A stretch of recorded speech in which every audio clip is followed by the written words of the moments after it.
Hi everybody. I would like to talk about the transactional analysis, which is one of the therapeutic approaches in social casework practice. Transactional analysis, shortly known as TA, is a model for understanding the personality of human persons, their pattern of communication and interpersonal relationships. Since originally it was meant to analyze the patterns of communication known as transactions, it got the name transactional analysis. Eric Berne, a Canadian psychiatrist who was a psychoanalyst, founded this model. Transactional analysis has its roots in the psychoanalytic tradition, although its subsequent development comes under behavioral and humanistic or existential schools. Mostly, transactional analysis is classed among the humanistic schools because of its emphasis on personal responsibility, equal relationship between the client and the caseworker, and the intrinsic worth of the person.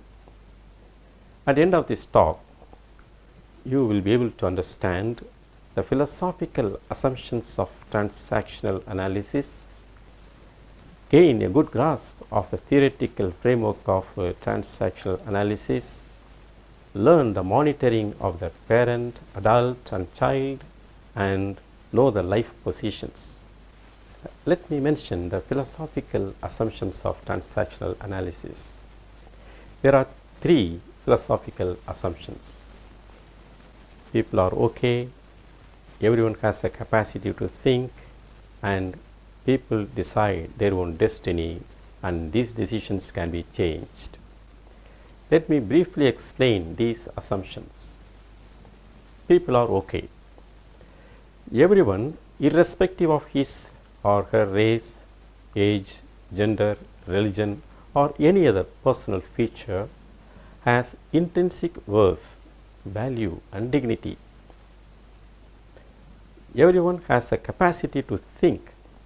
Unless one is severely brain damaged, one has a capacity to think, and it is the responsibility of each of us to decide what he or she wants of life, and therefore each of us will ultimately live with the consequences of what one has decided.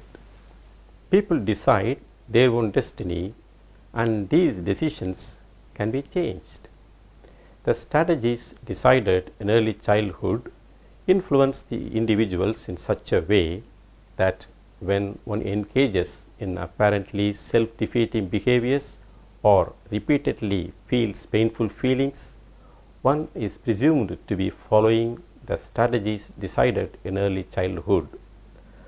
For the child, the strategies he or she was using were the best ways of surviving and getting his or her needs met. People and situations may exert a great pressure on the individual, but it is always the individual who decides to conform or not to conform to the pressures, and therefore one is held responsible for his or her feelings and behavior. Let me now outline the theoretical framework of transactional analysis. The theoretical framework contains key ideas that are central to the transactional analysis approach. The ego state model, which is also known as a PAC model, states that every person has three levels of ego state. An ego state is a set of related behaviors, thoughts and feelings. It is a consistent and coherent pattern of thinking, feeling and behaving. These sets are named as parent, adult and child. Let me describe the parent ego state. The parent ego state is a way of thinking, believing, feeling and acting similar to that of our parents. Usually, this state develops during the first 5 years of life. The parent is based upon the brain's recordings of one's real parents or those who were in the place of one's parents. The parent ego responds immediately and automatically to childlike behavior and to various situations requiring a take charge response. The parent can be subdivided into nurturing parent and critical parent. Nurturing parent supports and helps others by reassuring and doing things for them, maintains traditions and rules of culture, and protects the weak, fearful, and ignorant by standing up for them. The critical parent establishes rules of conduct and sets limits in a commanding tone of voice, enforces the rules by quoting them in a confident or demanding tone of voice, teaches manners and socialization by rewards and punishments, and judges who or what is right for oneself according to the admonitions and regulations stored in the memory.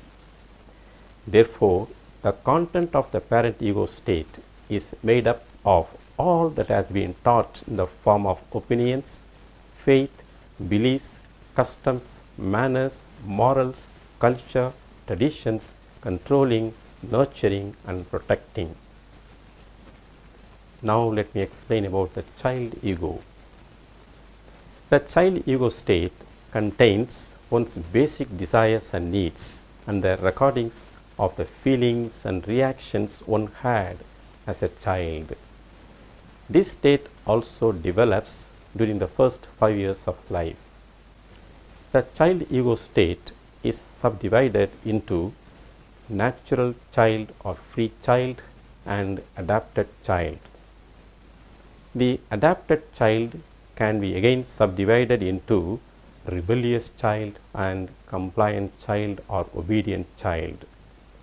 The natural child is uncensored, prone to break conventions and rules, to act without thinking about consequences, energetic, always moving, exploring, doing things, sensuous, always feeling, touching and smelling things, creative, filled with new ideas and ways of doing things, affectionate, adventurous and fun-loving. The adapted child makes its response when others are acting like a parent to itself. It is filled with feelings in its responses to people, objects and events. The compliant child conforms to the demands placed on it.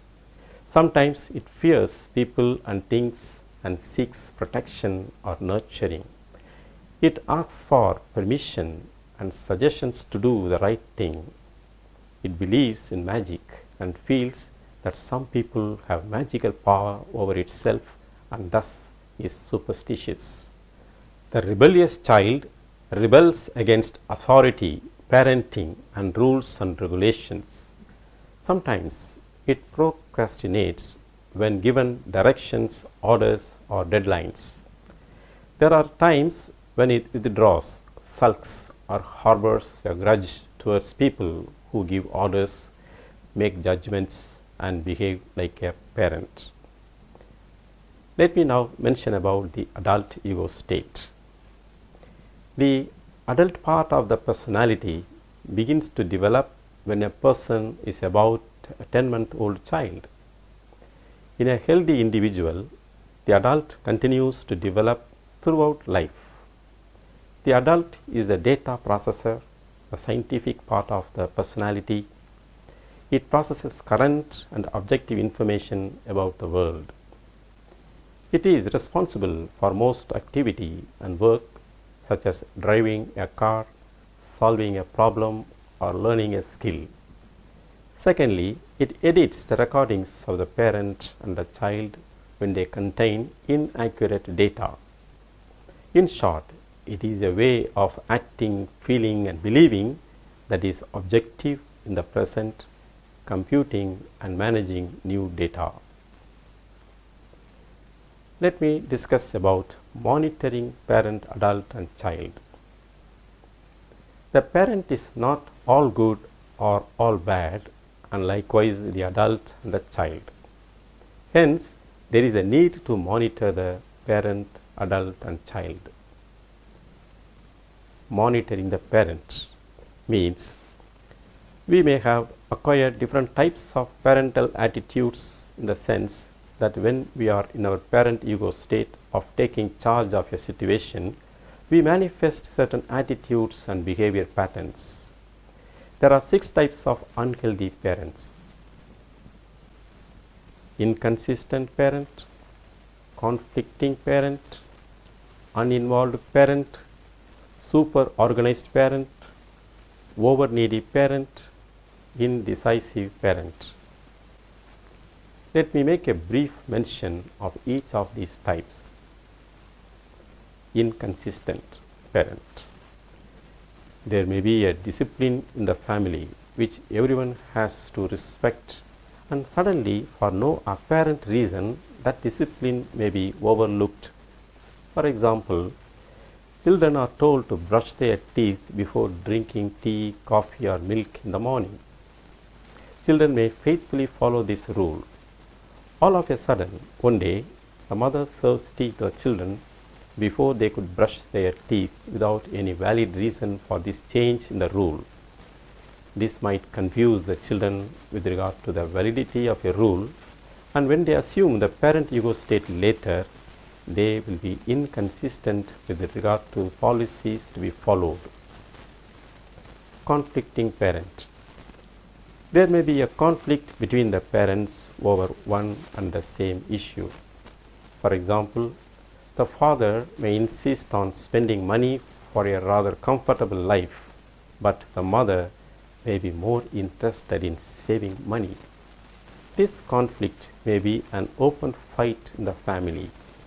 The children who observe the conflict imbibe such a conflicting attitude that later, when they are in their parent ego states, they follow a decision and after a while follow the opposite decision, thus oscillating between 2 conflicting decisions. Uninvolved parent. A situation normally takes place in a family setting when, for example, the father of the family comes home after a heavy work in the office and is too tired to entertain the children. The children who are fond of playing and associating with the father are denied access and driven away. The children think unconsciously that to be a parent is not to involve with the children. Thus, when the children get into their parent ego states, they will keep their dependents at arm's length. Super organized parents. Children need to do their work that they are capable of doing, and parents could facilitate them to do their work but not take over. At times, parents, out of anxiety for the child, take over the tasks of children and do not allow them to grow. This has its effect on their children in later life. When children grow up and have to be parents, they will poke their nose in every work they assign to their wards because their parents themselves were super organized. Over needy parents. Usually, children are in need of assistance and they need to be served. If parents demand the whole time that they should be served by children, then children get the impression that they need to get assistance from the people placed under them when they happen to be in charge of them. Indecisive parents. If parents have difficulties in making decisions and delay their decision, then their children, while being in their parent ego states, will be indecisive and procrastinate their decision making. Let me tell you about educating the adult. The adult ego state is the intelligent part of our personality, but at the same time, it needs to be educated so that it is abreast of time. First of all, it needs to learn appropriate parent, adult and child behavior. Secondly, it can referee when there is a conflict between the parent and the child. Thirdly, it needs to protect the child when it is threatened, especially by the critical parent. Fourthly, it needs to set reasonable goals to be achieved instead of idealistic goals. The adult may have been contaminated by irrational beliefs from the part of the parent and inappropriate feelings from the child.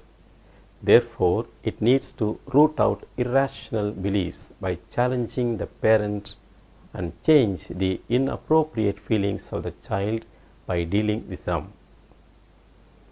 Now I am going to mention about caring for the child. Caring for the child can be done from the parent, the adult and the child. Taking care of the child by the parent is done first of all by recognizing the needs of the child. One can activate one's parent and get the care one wants.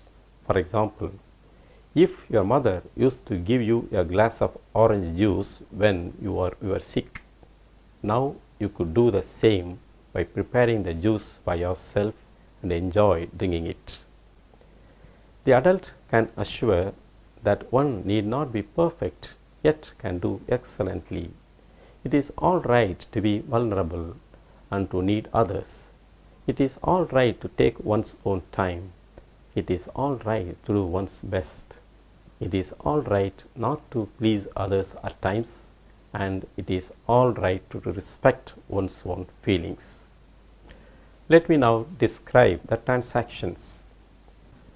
Whenever I communicate with someone, it is always from any one of my ego states addressed to that person's any particular ego states. Likewise, I also receive a message from any particular ego states of that person addressed to any one of my particular ego states. This exchange of communications is known as transaction. If, for example, I address from my adult ego state to your adult ego state, and I receive a reply from your adult ego state to that of mine, then it is said to be a complementary transaction. On the contrary, when I address you from my adult ego state to your adult ego state, and I receive a reply from your parent ego state to my child ego state, then the transaction is cut, in which case it is called crossed transaction. If, for example, my social transaction is from my adult ego state to that of your adult ego state, but unconsciously I am communicating to you from my child ego state to your parent ego state, then it is called an ulterior transaction. Here the person is playing the game of kick me from the victim's role. It is called ulterior transaction. All the transactions of the psychological games are essentially unconscious and therefore ulterior. The person himself or herself is not aware of the unconscious motive behind. There could also be a hidden transaction which is a conscious process. Two students have an understanding that when they invite each other to go to the library, it is to the theater that they intend to go. Thus, one goes to the house of another and calls him to accompany him to the library. Here, both the students are aware of their motive, but not the others. It is called a hidden or coded transaction. Let me tell you about strokes. A stroke is a unit of transaction involving acceptance or non-acceptance of, or recognizing or non-recognizing an individual. Two basic hungers of all human beings are the hunger for sensory stimulation and for psychological stimulation or recognition. All of us need an adequate supply of strokes for maintaining our physical and mental well-being. Strokes can be positive or negative, physical or psychological, and conditional or unconditional. Discounting also is a kind of stroke by which we lessen the value of someone or what he or she has done. For example, when one has sung a melodious song, a discounting stroke could be, after all, that was not bad. Indifference is a stroke that strikes the very existence of an individual. In indifference, the existence or non-existence of another individual does not matter. Actually, the opposite of love is indifference. When indifference sets in a relationship, the relationship is in jeopardy. Let me now tell you about time structuring. When people are transacting with one another, they use time in various specific ways which can be analyzed, and this analysis is called time structuring. There are people who emerge as winners in whatever situations they are placed, and these people are called winners. They know what they want, they set their goal and achieve it by dint of hard work. They are prudent and enjoy life. There are others who, despite favorable circumstances, emerge as losers. The losers never put up any hard work and even set their own downfall by unconscious motivation. There is a vast majority of people who neither win nor lose, and they are non-winners. They are those who are satisfied with just what comes on their way. There is hardly any enthusiasm, ambition, or achievement in their lives. What we become, winners or losers or non-winners, depend upon the use of time besides other factors. Adequate time budgeting is essential for your holistic health. We become miserable with unstructured time. Some of the ways we spend time in an unstructured manner are sleep, withdrawal, rituals, and pastime. Let me mention about the psychological games. Psychological games are repetitious ulterior transactions with a negative payoff. There are people who pick on others. Most of their time is spent that way. It is a need in them that they come down heavily on others. They play the role of a persecutor. There are people who want to be picked on by others. They place themselves in such a position that others automatically take the position of a persecutor and put them down. They play the role of a victim. There are also people who wait for someone to persecute a victim and suddenly enter the scene and rescue the victim from the clutches of the persecutor. They play the role of a rescuer. In a typical game pattern, each of these players keeps changing his or her role. For example, there is a persecutor who persecutes a victim, and a rescuer rescues that victim. The rescuer persecutes a persecutor and makes him a victim. The persecutor becomes a victim and the rescuer a persecutor. Thus, it can go on rotating while each one keeps changing his or her role. If a person spends most of the time playing psychological games, then he or she is not going to be psychologically sound. And this might in turn, because of the mind-body relationship, affect one's physical health.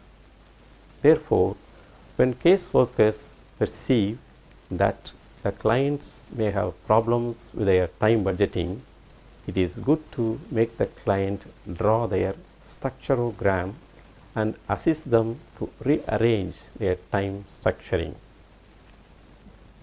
Let me tell you briefly about the rackets. Rackets are persistent bad or negative feelings formed in early childhood but repeatedly experienced throughout one's life unless some therapeutic intervention takes place. It is not always the case that we are fond of positive feelings. At times, we unconsciously desire to have the negative feelings if we are used to such feelings over a period of time.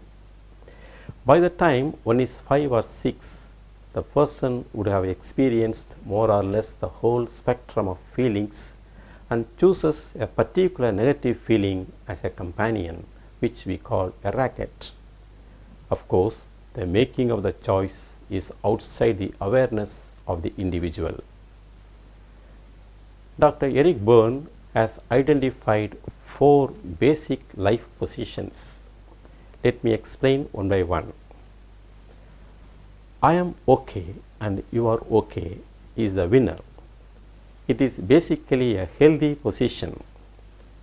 Here, okayness will mean that I feel all right about myself and about you also.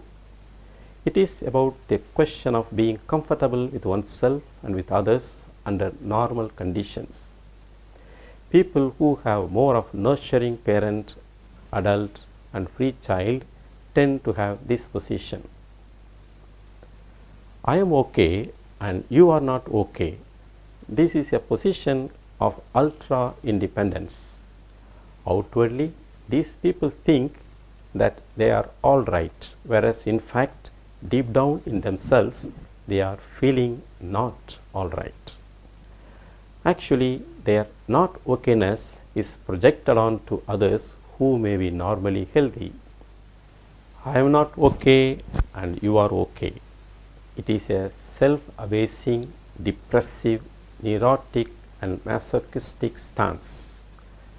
People of this position deny whatever they might have as strengths and are conscious of their weakness and even go to the extent of magnifying their weakness. This position is mostly from the adapted child. Lastly, I am not okay and you are not okay. This is a schizophrenic position. Here, no one's life is worth living. This is a position of hopelessness and futility. They feel that they have support neither from within nor from without. Among the 4 basic positions, we may have one of them predominantly in our interpersonal style. That means we may have a tinge of the other 3 positions in our lives.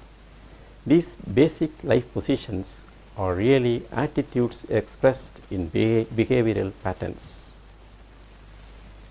Let me sum up.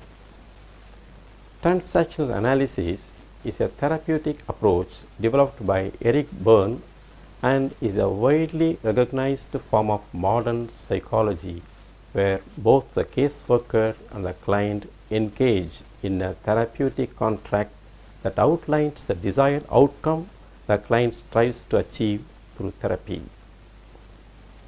In transactional analysis, the caseworker and client rely on their adult beings to identify and examine various thoughts, behaviors and emotions that hinder the client's ability to thrive. The atmosphere that supports transactional analysis is one of comfort, security and respect.